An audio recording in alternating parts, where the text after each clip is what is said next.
السلام علیکم ورحمۃ اللہ وبرکاتہ۔ ایک بار پھر حاضر ہوا میں۔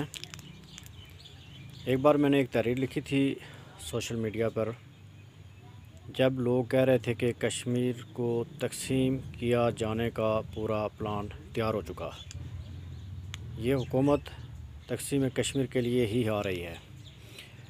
بڑا شور شرابہ ہوا، لیکن الیکشن کے دوران سب لوگ خاموش ہو گئے۔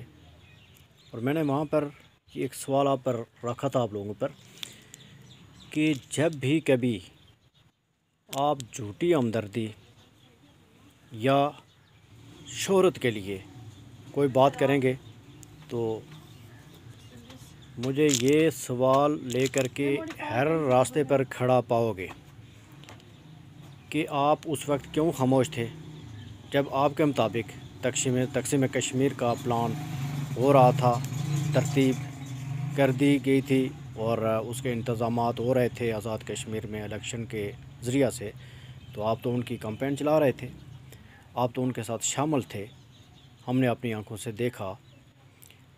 میں ایک گزارش کرنا چاہوں گا کہ دیکھیں، جو لوگ خود مختاری کے حامی ہیں کھلم کھلا، وہ علاقائی جماعتوں کو ووٹ نہیں دیتے، ان کے حق میں نہیں ہوتے، ان کو تو میں دل سے سلوٹ پیش کرتا ہوں، کیونکہ وہ دو بیڑیوں میں پاؤں رکھنے والے نہیں ہیں، وہ حق پر ہیں، وہ حق کے ساتھ ہیں، وہ دو رائے نہیں رکھتے، وہ سیدھے، اور جس کو کریکٹ کہا جاتا ہے نا، ان کا کسی کے ساتھ کوئی معاہدہ نہیں ہے، کسی کے ساتھ کوئی کمپین چلانے کے لیے کوئی شراکت داری کسی قسم کی بھی نہیں ہے۔ آپ سمجھ سکتے ہیں میں کیا کہنا چاہ رہا ہوں۔ تو دوسرا وہ طبقہ ہے جو پورے 5 سال 11 مہینے ان پارٹیوں کے ساتھ رہتا ہے، اور چوکوں میں جب جاتا ہے تو اس کو خود مختاری یاد آ جاتی ہے۔ مختصر میں یہ عرض کرنا چاہ رہا ہوں کہ کشمیر کے بہت سارے مسائل ہیں جن میں مین مسئلہ یہ ہے،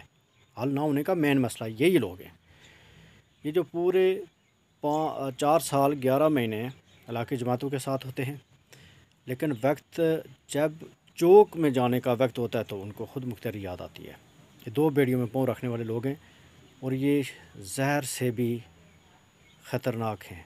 زہر بھی ان کے آگے کچھ نہیں ہے، معذرت، سخت الفاظ ضرور ہیں، لیکن آپ لوگ ڈنکے کی چوٹ پر یا الحاق والوں کے ساتھ رہیں یا خود مختاری والوں کے ساتھ رہیں، آپ خود سلیکٹ کر کے خود ان کو اسمبلی میں بھیج کے پھر پورے 5 سال ثواب کما رہے ہوتے ہیں آپ گالم گلوچ کر کے۔ یہی میرا شکوہ رہتا ہے کہ ہمارے پاس الفاظ نہیں رہے۔ تعلیم آ چکی، پتہ نہیں وہ کون سی تعلیم ہے جو ہم کو گالم گلوچ سے دور نہیں رکھ سکتی۔ ہماری ینگ نسل گرے ہوئے الفاظ بہت یوز کرتی ہے، لیکن اپنے گریبان میں نہیں جھانکتی۔ یہ میری ویڈیو نئی نسل کے لیے ہے کہ آپ الیکشن میں حصہ مت لیں اگر آپ واقعی خود مختاری چاہتے ہیں۔ میں تو بلکہ یہاں تک کہتا ہوں، شاید مجھے یہ بات نہیں کہنی چاہیے کہ اگر آپ سے کوئی ووٹ مانگنے کے لیے آئے تو سب سے پہلے آپ اس سے پوچھیں آپ کس کے نمائندے ہو۔ علاقۂ پاکستان کی شک پر سائن کر کے ظاہر ہے یہ لوگ الیکشن لڑتے، اگر وہ ان کا نمائندہ ہے الحاق کا تو اس کو تو آپ پکڑ کر بلکہ باندھ لینا چاہیے، اس کو باندھیں کہ کیوں کمپین چلا رہے ہو بھائی۔ ان کی ووٹ مانگنا تو دور کی بات ہے، آپ ان کے ساتھ کیوں ملے ہوئے کیوں ہو۔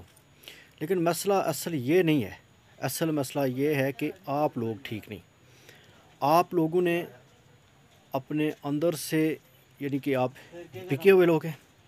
2000 پر آپ اپنی قیمت لگوا دیتے ہیں، بعد میں سستی شہرت کے لیے آپ 2-4 پوسٹیں لگا دیتے ہیں، تو وہاں پر واہ واہ اور بلے بلے ہو جاتی ہے۔ میں نام کچھ لوگوں کا نہیں لینا چاہ رہا، جو کہ چوک میں جاتے ہیں تو ان کے ساتھ 1000-2000 آدمی ہو جاتا ہے، کافی بڑا مجمع ہے۔ 1000-2000 آدمی بھی کسی کے ساتھ ہو تو یہ کم مجمع نہیں ہے، تو وہ اپنے آپ کو ہیرو سمجھتا ہے اور الفاظ ایسے استعمال کر کے داد حاصل کرتا ہے۔ ویڈیوز آپ دیکھ سکتے ہیں، تو افسوس کے سوا کچھ نہیں ہوتا۔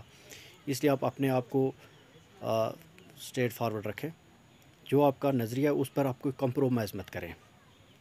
آپ ووٹ کے ذریعے، ووٹ کے ٹائم آپ ڈگمگا مت جائیں، کوئی نوٹ دیکھ کر مت ڈگمگائیں یا کوئی رشتہ داری، کوئی سیاست، اس طرح کی کوئی چیز دیکھ کر کے، کیونکہ آپ جب اس طرح سے کرتے نا تو یہ مسئلہ اسی طرح لٹکتا رہے گا، یہ بات یاد رکھیں۔ شکریہ۔